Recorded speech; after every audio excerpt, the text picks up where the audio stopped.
West here, HawaiiRealEstate.org, coming to you live from the still very beautiful island of Maui, Hawaii. I'm here with Blind Daniel, and for the first time since the fire, he is going to go over and check out where he should be living right now, but he's not because his home burned to the ground.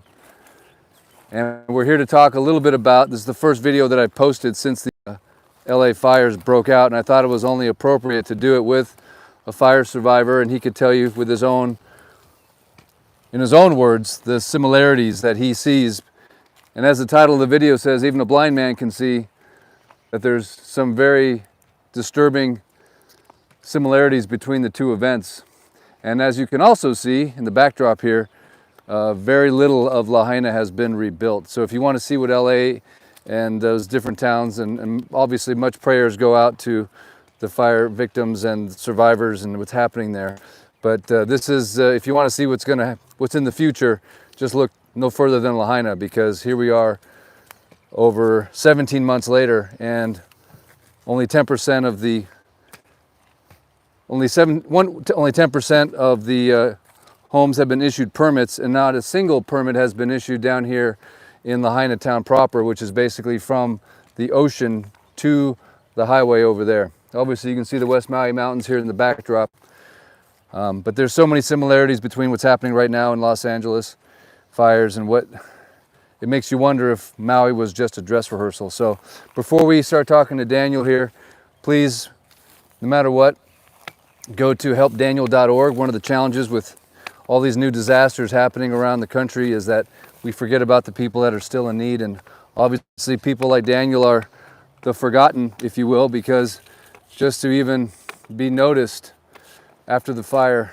was very, very difficult for him. So he did not benefit from a bunch of donations and GoFundMe's or a whole bunch of benefits, because he was still just trying to figure out how to access information on his telephone. So if you could please go to helpdaniel.org and give what you can, would be super appreciative. So without any further ado, Daniel, say hello to the folks out there. There's a lot of people around the world and the country probably watching this. Right out of the gate, what's some of the similarities that you see between what's going on in LA and what happened here in Lahaina 17, 18 months ago? Well, I really have to stretch my imagination, and the stories that I've heard are kind of more dramatic than what I actually see. And about the velocity of the wind and the conditions that rendered similar effects as such a disaster that had happened, and all within 18 months of each other. And the timing that it is, we've reached the point we are currently compared to what may be in store for the LA area. And if you know anybody out there, everybody hopefully can check in and you get good news back from whoever it is that you know in the area.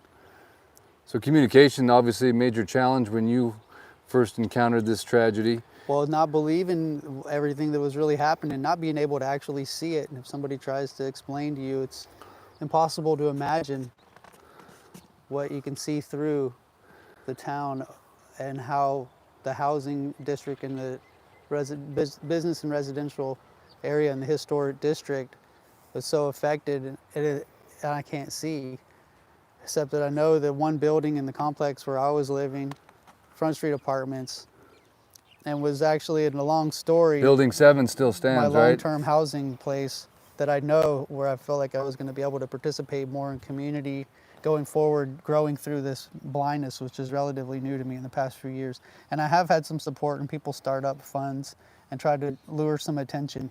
Eric's been helpful. And so there are a lot of people falling by the wayside, and the help that FEMA supports people with. What's your experience been like working with FEMA? Different people, some with attitudes, some are very kind and helpful, not really knowing what to do, but that's their modus operandi, is figure out how to do it. They're in a place they don't understand very well, trying to learn the dynamic and trying to help. Sometimes you end up doing something that makes things a little bit more complicated, or even cut somebody off that wasn't able to do a certain thing in a certain time. And I've experienced most of the people are trying to help, and they have nobody consistently with you, and there are new programs attempting to put some personality with you steadily. I can't walk and talk at the same time. I'm going to keep you moving here, Daniel. Well, I say a couple of the similarities that I've seen so far to kind of stay on track here is how'd the fire start? No one has an answer yet, I don't think, in LA. No one has an answer really here on Maui. They said there was a brush fire that rekindled, and I've heard a similar story in California that there was something that rekindled. Also, unbelievable high winds like never seen before, mixed with absolutely, once again, no water. Lahaina had no water, and they come up with all kinds of weird excuses, but what are the odds that there's no water to fight one of the biggest fires that ever hits a community? Okay, Daniel, you're coming up on one of the apartment units. Now, what was the unit number? What was your unit number to be? 1902. 19. So you were going to be over here, right in front of the ocean. Is that right? Next to the manager. Be near the front office and the Maui campus of the community college, and next to that room that they had next to the playground and everything. Oh yeah, okay. Convenient, near to the entrance. And so this is the entrance to one of the homes. The irony of it is that there's actually a smoke detector going off right now inside of this apartment. So this is one of this Front Street apartments that survived.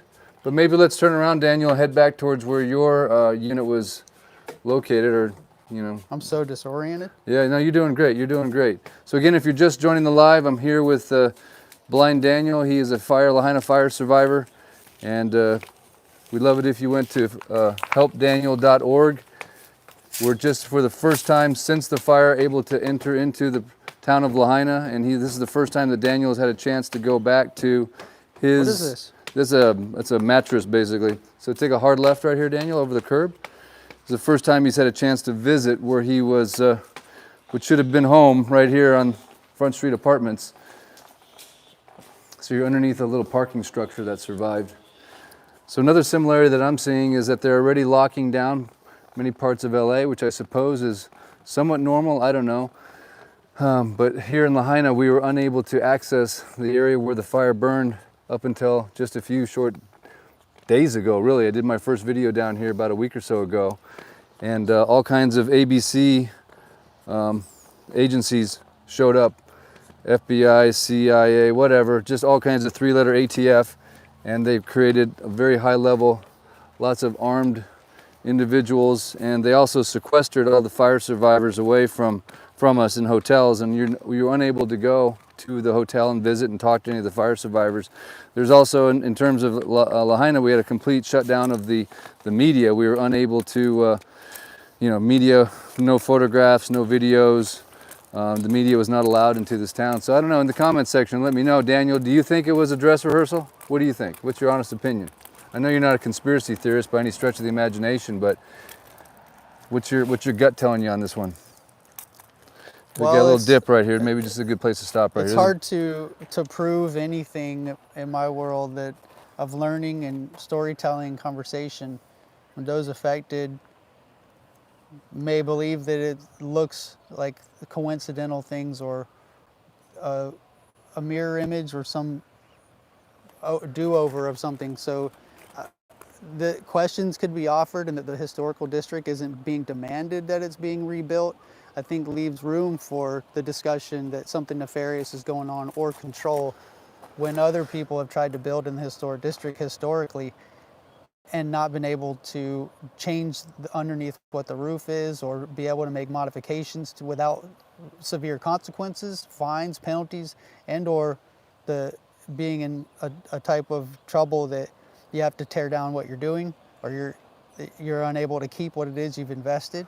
So that it's the polar opposite of that, I think just leaves a little bit of pessimism, I think, for a lot of people. Yeah. That maybe that feel like they got told that they had to rebuild it just like historic district before, made to do something, and now that it's the opposite way, it doesn't make sense. So it's not fair to everybody that it was in the past and how it is now. So do you think it was a dress rehearsal?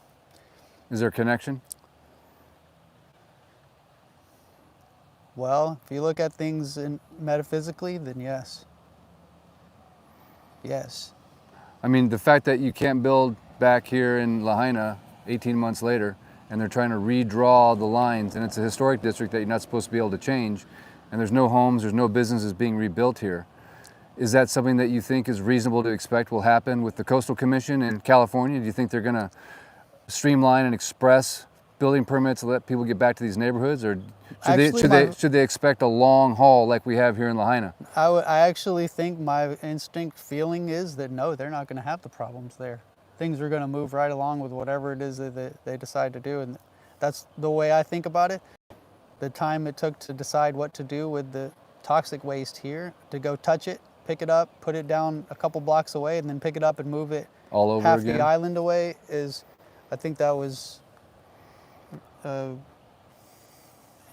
less than thoughtful, but you're too kind. I don't think that it's going to do the same thing there, that LA, that it was here, the way we're on an island and isolated, and the constituency, the political climate, though they may have some similarities, that's just what my feeling is, and that's from my humble perspective, that can't see, doesn't know in depth what's going on with the people that are really in charge. Yeah. And I'm just some little guy, disabled guy. So if you're just joining the live right now, this is Daniel. He's standing in the exact spot where he should be living, but of course this is the building that burned down. So he is a fire survivor. He does have a FEMA home at the moment, which is in question. He could lose it in February, we don't know yet. So I encourage you to please go read about his story. He hasn't been blind his whole life. He just lost his not just his eyesight, but his actual eyeballs about 4 years ago. So at the age of 40, he had to learn how to deal with not having any eyes. So if you want to support somebody that's been kind of forgotten on the edges, that's one of the reasons I'm really getting behind Daniel, because there was this huge wave of support that came through for Lahaina fire survivors, and then obviously that's completely waned, and he kind of missed the boat because of his disability, essentially. So that's why I'm trying to shine a light on Daniel. And also, I would encourage people that if you're going to give to people in LA, and give to them directly if you can. I'd bypass Red Cross and all these other organizations, and certainly if they're already making Los Angeles Strong t-shirts, man. No, so, you've done it, you've experienced it. You raised money and gave it right away to the people to use the money, that bypass the 90% that gets taken for overhead and costs for organizations that would like to help. Give directly if you can, Venmo, PayPal, whatever, knowing it's an actual fire survivor, and all the money that goes for helpdaniel.org goes directly into his pocket to help support him. And if you can do a recurring donation, that's even better, because that's the other thing. This big wave of funding comes in the beginning, most of it gets grifted, and then the fire survivors, they run out of money, fast. And of course, these businesses, these homes have not been rebuilt. So basically, it's a very slow financial strangulation of sorts. If you have insurance, you're really out of luck, because you disqualify for anything that FEMA has. So if you're a renter or if you're homeless, you'll get some good government aid. But if you are someone that's insured, you have to go through your insurance company. You're disqualified by FEMA, essentially. And who can believe that there was thousands of policies canceled just 2 months ago, all over this burn area? Sounds like the insurance company had a heads up. What are the odds that the reservoir was empty since last February, and New Scum and whoever this other lady is that are in charge? It's hard to believe that one of the most advanced technological cities between LA and New York, that something like this could happen is really hard to fathom. It's hard to believe that it's even possible. You can say, well, a small little town like this in the middle of the Pacific Ocean that's got old infrastructure and a bunch of laid back whatever folks, but in a town like LA, to think that this is happening. And I said it pretty much right away. I said, coming to a town near you. So we were, I believe, the canary in the cage. So don't think LA is the last stop, in my opinion. It's time to go check your reservoirs and check everything. So it's a good point. And somebody had mentioned that there was a company that was out of California that was in control of some of the water diversion here. Yeah, I don't doubt it. But we had no water in our fire hydrant. So you think about it. You have historic winds, 70, 80, 100 miles an hour. You've got someone sparks a fire. We're finding all kinds of people in LA that are getting caught with, torches. It doesn't take much, right? It's the easiest crime in the world to get started. Windy day, dry brush, a couple hoodlums with some torches, and you're off to the races. So when fire breaks out, It's a serious panic attack that happens like a nightmare. Hair will stand up all over your body. I've been there, and it's not the first time fire's affected my life, but it sometimes is more than a scoop of dirt and a little fire extinguisher. Just be like spitting on it and nothing happens. And then what do you do from there? Yeah. You know, save yourselves. Seen it Well- all burn down before, but this is just beyond me. And your good points, Eric, about the insurance policies canceled beforehand, and then maybe it wasn't even, it was just like the perfect storm happened and it was a perfect time. Like, not to say that anybody, and bless anybody, and forgive me for even thinking that somebody might be up to this, but it just, that it would be just to poke a little holes in the strength of people thinking that everything is good and perfect, and it was natural. That those insurance policies got canceled. I hadn't heard about that, and I'm not really trying to seek too much information about it, but Yeah. that it just does leave a little bit of room. Just like they would say don't rebuild the historical district in Lahaina. Well, then who's in control that says that would have, what's their interest? Who's interested in this? Who benefits from that isn't the people that think the historical district is Yeah, has been a historical district. The whole purpose of the historical district is to keep it historical. So the moment they start redrawing the lines and they start saying, oh, this is the new high water mark, and no, we're not going to issue any permits, you got to do this study and that study, you can tell that they're already trying to, you know, change things for not the advantage, not at the advantage of the existing land, home, business owner, but for the government and who's ever, you know, supporting those individuals, because they've got all kinds of time and money, right? Wouldn't say that if they would have been low. We're building the historic district back just like it was. Right. We're gonna just jump right on that right away. We know what we're doing. We're here to do it. Doing just like we always ever did. This is how it's gonna be. The historic district is gonna be right back the way that we always demanded it would have been. No, but whoever is saying no to that that's who needs to, I think, explain and then be looked at. I'm just saying, just look at it. That's all. Just look at them. Yeah. That's what. Follow the money. Always follow the money. And the insurance policies. I mean, I'm got to go ahead and just look at insurance as one of the people that I've never been comfortable with insurance people. So Daniel, what's been your biggest challenge since the fire? I know you have a lot of challenges in your life, but if there was a couple that you'd want to highlight, and anything that the people watching can do to help you. Consider using the Switch for Lahaina option when it comes to getting your household needs and things delivered to your door. High quality products. I enjoy them, and with the support that I'm getting, I'm able to be part of the benefit for and also contribute to the Switch for Lahaina option. And how good's the beef? They have a beef option. It's very, very delicacy beef. Tastes great. They have a ground beef option. It's a little pricey, but it does come packaged in a climate controlled box and arrives to your door. They have it mainland and Hawaii.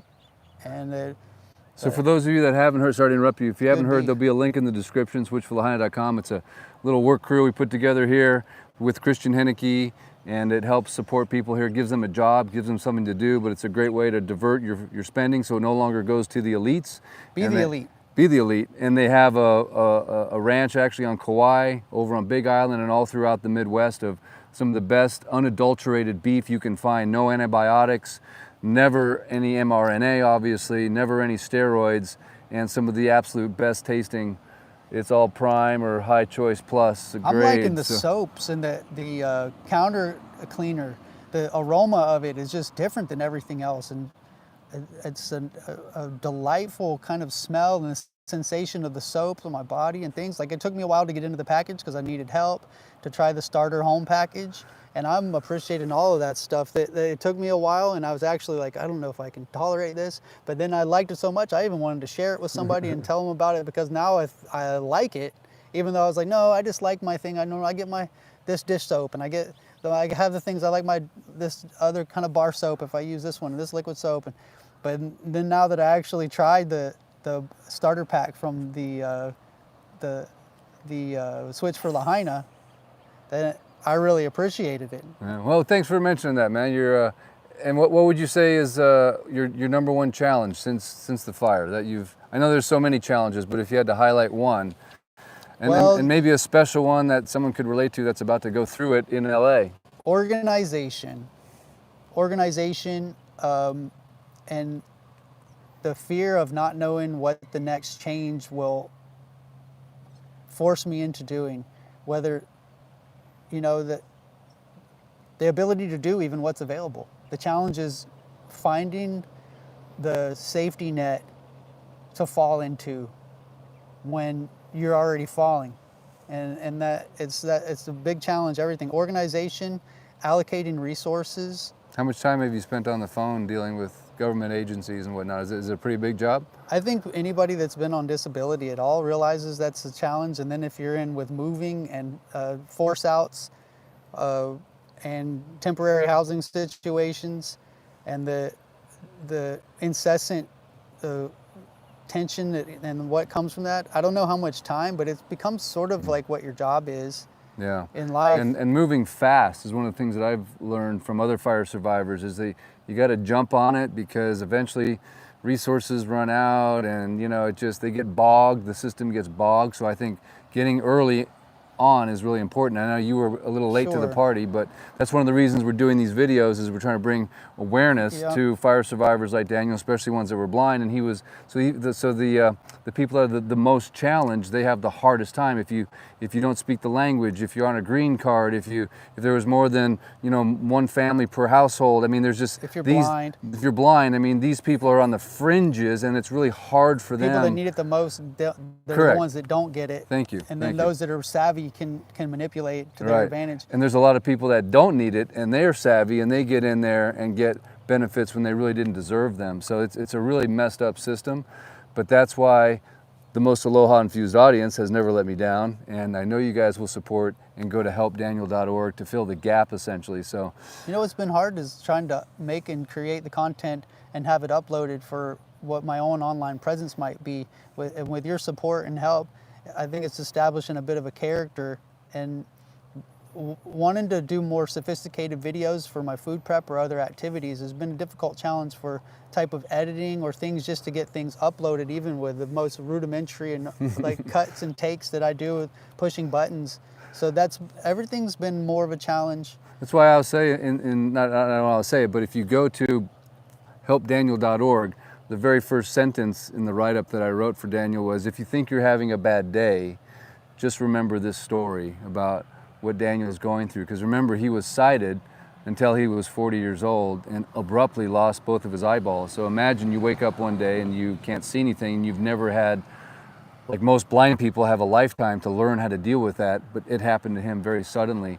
And not really a whole lot of people to support you, family, friends, and he was actually stranded away from home, 4,000, 5,000 miles away from Maui. So we got him back, and he's getting back to his support group. And this right here was to be his home, right here in Lahaina. Just to give you an orientation where we're at, we kind of missed the sunset there, but he's right across the street from the ocean. There is Front Street right there, and you couldn't ask for a better spot, you know. So for Daniel's blindness, to be able to just walk out of his front door, which would have been right here, with his cane, and just be able to walk down Front Street. I tell you, Eric, every little last board of the boardwalk, the statues of the sailormen up the historical district, the shops, the poi factory, the seawall with the trees. That was the dream, yeah? Everything, the sounds, the familiarity, knowing this area like the back of my hand, knowing each of the sensations that comes along the end of Lahaina Luna Road, and when you've seen the green flash from the Cheeseburger in Paradise walk right there, and you taste the shave ice, and you've been across from when it was Hard Rock Cafe, and then it rechanged everything. We're just going to take a little walk. I want to give some shout outs to people like Maui Dan and Sarah and Eric Longfellow and Lynn. Thank you for the support and help and tuning in. If there's anything you want to see me learn how to do or demonstrate that I'm doing, let us know, and we'll try to figure out how to show it. I can record myself trying to do it. I'm attempting to do these things. Eric puts me in his ice bath. You want to talk about some of the most challenging things I've had to do is get out of that ice bath after sitting in it for a few seconds. Well, Daniel You just can't even did get about, out of it. what'd you do, almost 7 minutes in the ice bath just a few moments ago. So that was pretty nuts. We're gonna take a quick walk down here to Front Street. I thought it might be appropriate to kind of end the live with a little stroll, because this would have been your Maui walk out fix. your front door. There's nothing in front of you except dirt and some vines and a fire hydrant. This, of course, is one of the fire hydrants that was not used because it didn't have any water in it, of course. Wonder if any of the coconut palms survived. You had a bucked up chunk of a slab of a tree wedge that disc that was cut out that we found in the ground coming down here to visit. This is the first time at ground zero. This is literally the first time Daniel's been here. So if you head to the left a little bit there, Daniel, you'll be on Front Street. See This how way? it goes. Yep. And then a little bit to your right. There you go. So you're essentially on the sidewalk there, but the sidewalk just ended and you're just in black tar basically. Why, is this the front entryway? This would have been, yeah, this would have been where you would have pulled in probably into the apartment. Right there, yeah. And it would be a hook to the left around the playground, and that was my place right there. I'm just like, I'm like speechless about what actually it looks like and what happened. It's unbelievable.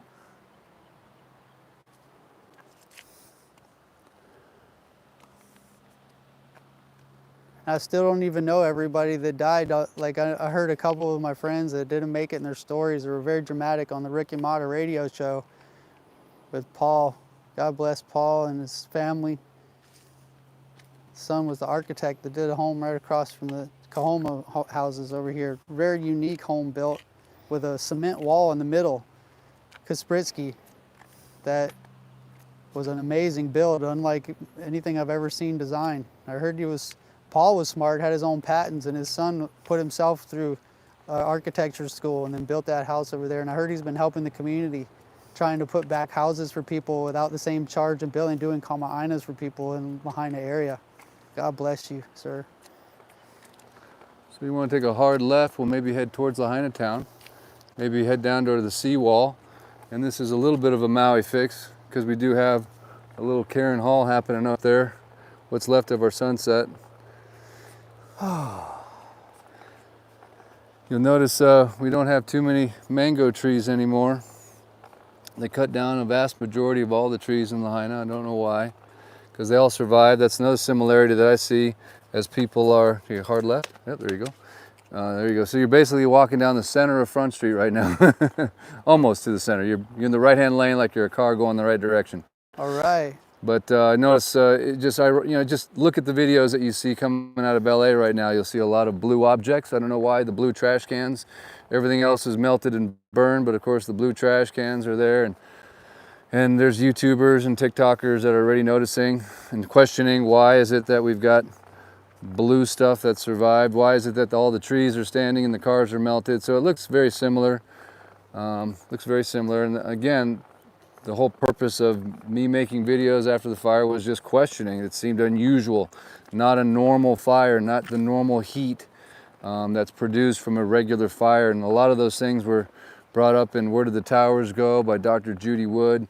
Direct energy weapons are, of course, a real thing. They've been around for a very, very long time. HARP is a real thing that can generate all kinds of atmospheric changes. Weather control, using weather as a weapon, is also something that's been well documented by our military for a very, very long time. So the question is, are these terror attacks, are these things that are going on from a nefarious origin? We don't know. All we know is it's unprecedented. And we thought Lahaina was unprecedented, but let me tell you what, LA is the new unprecedented, right? So let's just pray it stops. Let's just pray this is the last one. Let's just pray January 20th we get a new leadership, a new commander-in-chief, a new president in the Oval Office that'll help the little guy, right? Right, Christian? We're just a bunch of little guys out here, and we'll get rid of people like Newscomb and making his little shoulder dances and getting all excited after he talks to Governor Green, talking about land acquisition and the smirky smile of the mayor of LA. It's pretty disgusting in my opinion. It's sickening to see their attitudes while other people are losing everything they've ever worked for, losing their homes, losing, in many cases, their lives, and they seem to be almost giddy So I don't know about you, but there's an appropriate attitude that people should have when people are suffering, and it shouldn't be taking selfies and being giddy and having a smile and putting in hair gel. I don't know if you agree with that, Daniel, but I'll tell you what, it really gets me going when you see the way that our political leaders act in the face of these tragedies. It makes me want to lift somebody up and be close to somebody that I really care about in this circular way in the cycle of life.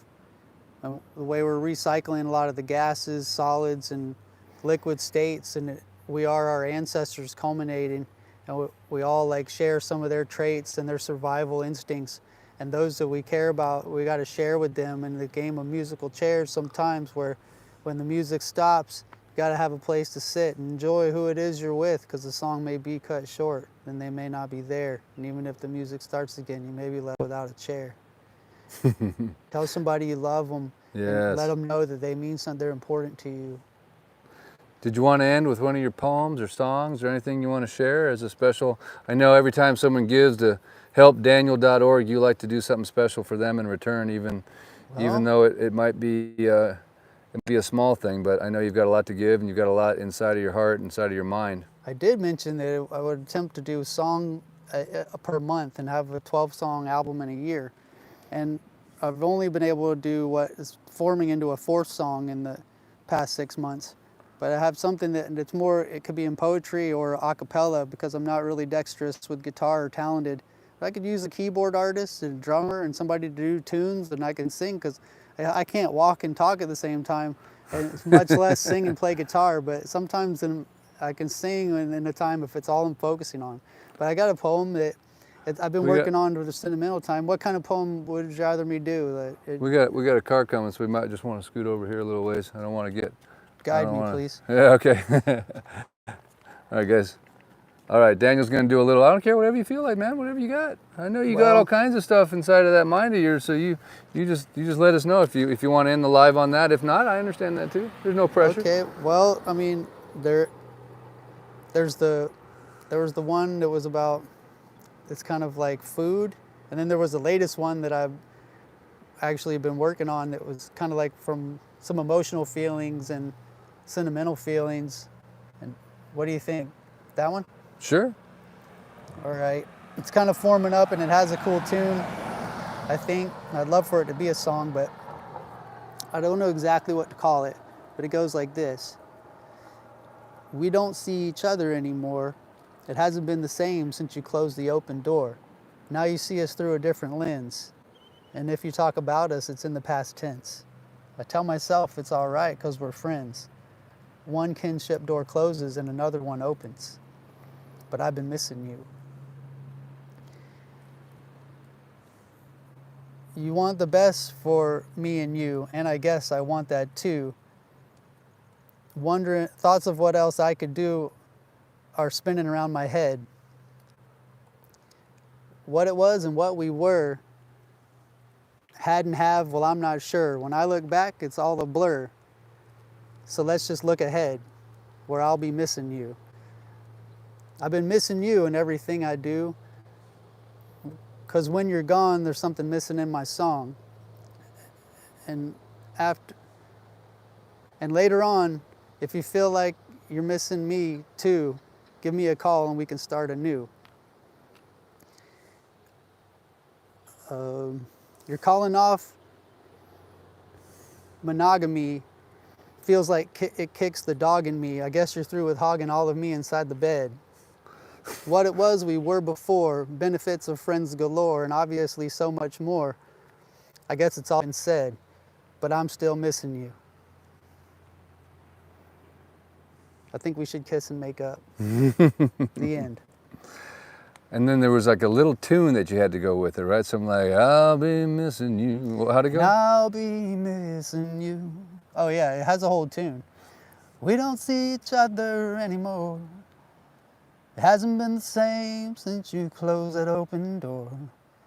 Now you see us through a different lens. And if you talk about us, it's in the past tense. I tell myself it's all right 'cause we're friends. But one kinship door closes and another one opens. but I'll be missing you. I've been missing you with everything I do, 'cause when you're gone, something missing in my song. And later on, if you feel you miss me too, give me a call and we can start anew. What it was and what we were, hadn't had, well, I'm not sure. When I look back, it's all a blur, so let's just look ahead. You want the best for me and you, and I guess I want that too. Thoughts of what more I can do are spinning around my head, where I'm here missing you. So it's kind of like that. That was amazing. It was amazing, man. Major claps for Daniel, dude. You know what you remind me of, bro? You remind me of like Bob Dylan meets Jack Johnson a little bit. You know what I'm saying? You got a little Bob Dylan, you got a little Jack Johnson. This guy's a songwriter. If you want to do some musical projects with him, man, he's got the skills, he's got the talents, he's got the mind. He can just pull lyrics and poems out of his brain. It's amazing. I think too much. You think too much, but it comes out in beautiful ways. But it helps my mind, you know, and it's cathartic. So it is. Hey, thanks for listening and being my audience. So happy to have guests. Maui Dan, you know what to do? Yeah, where's the button? Well, thank you guys. I appreciate it. It's been a really special time to be down here literally for the first time with Blind Daniel as he walked through what would have and should have been his home. Thanks, Eric. And I appreciate you for all you do and who you are and the special gift that you are to humanity. And I'm looking forward to seeing what God does in your life. I'm looking forward to seeing the most Aloha infused audience go to helpdaniel.org. If it's just $7, a bad cup of Starbucks coffee, it's not illy, right? That'd be more like $14 and it would taste actually good. But wow. I'm a big Illy fan. I'm a big Illy fan. Trust me, I love it. Froth it with some of that. Froth it. The fluffer and the warmer. Hit it with some 5 spice. He's actually a great cup of coffee. He's actually on a coffee fast of sorts. So it's like, I don't know how he does it, man, but it's all about just getting pure and getting doing the clear. vacuum effect. I'm vacuuming out the whole my soul energy, trying to unbury the things that have been suppressed. Things in childhood, withholding pleasure and other sensation, coffee, caffeine, just minimalistic with a little cocoa powder and water every few days maybe. I'm just attempting to recalibrate here and work through my stuff, my junk. I mean, I'm all messed up and I feel like I'm in a fog and definitely haven't had that release of whatever those satisfaction feelings that you get. Sorry about that in the mic. About coffee, sugar, caffeine. Yeah, I mean, he's sober, doesn't do any drugs. I mean, he is as pure as the driven snow. Meanwhile, I'm just pounding illies all day long. Like, let's go. But I love that. You make a really delicious cup of coffee too, and it feels so rewarding. And I try to waft it in front of him like, Italian illy. Let's go, Daniel. Come on, man. Come back. It is divine. Come back to the caffeination. Sure, the camaraderie. Even before this live, I'm like, come on, man. You got to get, but it's okay. But thank you guys so much for giving to helpdaniel.org. It makes a huge difference. I know all the focus is on the LA fire, and those people need help, and we pray in Jesus' name that everything will work its way out. God's got a plan. You know, what the devil means for harm, God will turn for good. All things work together for those who love God. And we know that we're all going to heaven, right? So it's all just it's all, we know the battle is already won. It's already won. We know that, but we just gotta be here and help those and get everybody hopefully into heaven, right? And just try to be the salt of the earth and do the right thing. And no matter what they do, they can knock us down, but they can't knock us out. Gotta remember, right? No matter how hard they try, Jesus man. suffered.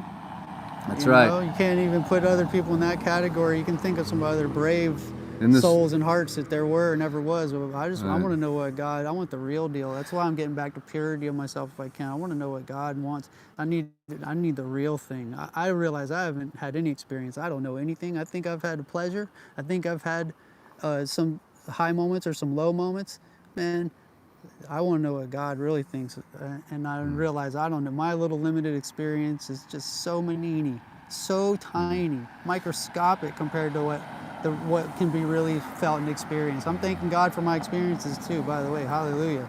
Yeah. Thanks for being Well, here. you know, He did warn us in this world we would have trouble, but not to worry because He has overcome the world. So I believe all that needs to be said has been said in the Word of God, and we just got to get real familiar with it, and it'll speak to us and give us comfort, give us Listen. hope, give us the tools we need to defend and to overcome. And we, of course, speak confusion into the camp of the enemy. They're a bunch of idiots anyway. And something beautiful, just like I prayed over this town right after it happened, you know, beauty from ashes, and that we would be an example for the world, and I still believe that we will be. And never thought or saw this coming, obviously, for LA, but I pray it's the end, and I pray that that will end soon for them and will never happen again, as long as we, you know, God promised He'd never destroy the earth, but I guess He's going to let a bunch of people burn it here and there. So anyway, thanks again, Daniel. I love you, brother. Much aloha Love you to you. too. You're a Thanks, you're a bud. great soul, and thank you guys for allowing us to share this evening with you from beautiful Lahaina town. And much prayers go out to everyone in LA. Until next Thank time, you. Eric West and Blind Daniel out, and Maui Dan, where's the button? Hey, be sure to subscribe, share, and thumb up Shaka the video. The shadow ban and the censoring is real.